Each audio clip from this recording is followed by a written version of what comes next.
જંબુસર ખાતે હજરત સૈયદગંજ શહીદ દાદા રહમતુલ્લાહ દરગાહ ખાતે 801મો ઉર્સની ઉજવણી કરવામાં આવી હતી। જંબુસર તાલુકામાં આવેલ હજરત સૈયદગંજ શહીદ પીર રહમતુલ્લાહ અલૈહીની દરગાહ શરીફ ખાતે 801મો સંદલ શરીફની વિધિ સંપન્ન કરાઈ હતી। ભરૂચ જિલ્લાના જંબુસર તાલુકામાં આવેલ દરગાહ હજરતગંજ શહીદ પીર રહમતુલ્લાહ અલૈહીની દરગાહ શરીફ પર અકીદમંદોની હાજરીમાં સંદલ શરીફની વિધિ સંપન્ન કરાઈ હતી।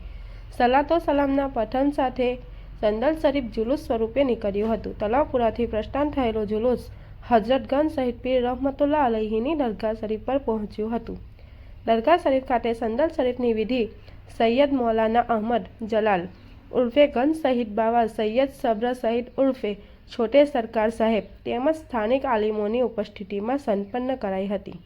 સંદલ શરીફે પ્રસંગે દરગાહ શરીફને ઝાકમજોળ રોશનથી શણગારવામાં આવી હતી। ત્યારબાદ સલાતો સલામના પઠન તેમજ ફાતિહા સાથે કાર્યક્રમ સંપન્ન થયો હતો। અંતમાં સમગ્ર વિશ્વમાં શાંતિ અને ભાઈચારો કાયમ રહે એ માટે વિશેષ દુઆઓ કરવામાં આવી હતી। જંબુસર ગંજ શહીદ દરગાહ ખાતે યોજાયેલો મેળામાં મોટી સંખ્યામાં હિન્દુ મુસ્લિમ ભાઈ બહેનો ઉમટી પડ્યા હતા અને ભાઈચારાને દર્શન કરવા આવ્યા હતા। જંબુસર પોલીસ દ્વારા ચુસ્ત બંદોબસ્ત ગોઠવી દેવામાં આવ્યો હતો।